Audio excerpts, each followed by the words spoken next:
আসসালামু আলাইকুম বন্ধুরা, কেমন আছেন সবাই? আশা করি সকলেই ভালো আছেন। আজকে একটু মেঘলা মেঘলা দিন। তো সামনে যে মাছটা দেখতে পাচ্ছেন ওইটা হচ্ছে মূলত আসল কুলচা ফিশ, আপনার যেটা ওই কালার হয় আর কি, ওইটা আমি আপনাদের এই থাম্বনেলে পিকটা দিয়ে দিব, তাহলে বুঝতে পারবেন। আর এই মাছগুলো পালা কিন্তু একদম সোজা। আপনাদেরকে আমি গত ভিডিওতে দেখাইছিলাম কীভাবে পালতে হয়। তো এক পিসি পাইছি, এটা সম্ভবত ছেলে হবে, কারণ ছেলেগুলো কিন্তু আপনার কালারিং হয় বেশি, মেয়েদের তুলনায় ছেলেগুলো কালারিং বেশি হয়। তো দেখা যাক, এটাকে আমি গতকালকে রাখছিলাম এই অবস্থায়, মানে গতকালকে থেকে এই অবস্থায় আছে এখনও, আলহামদুলিল্লাহ ফ্রেশই আছে। না, ওর ময়লা টয়লা যেগুলো আছে সবগুলা আগে পরিষ্কার করে ফেললাম আর কি। তো এখন আমি আমার ওই বোতল যেটাতে আছে বাকি দুইটা ওদের সাথে ওকে দিয়ে দেব। তো এর আগে আমার ওই বোতলটাও পরিষ্কার করে ফেলতে হবে।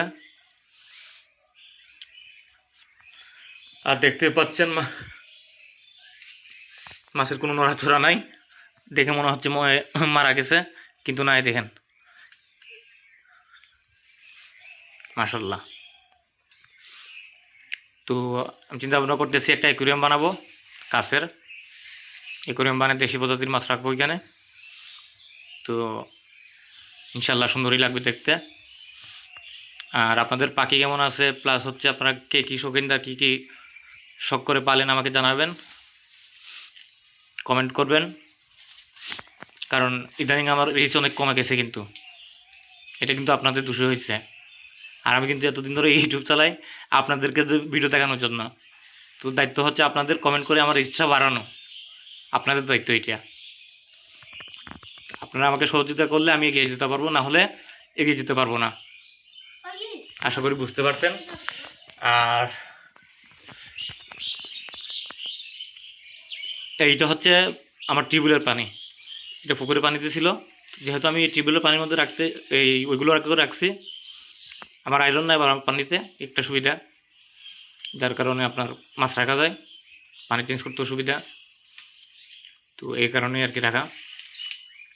তো সকলে দোয়া করবেন। আর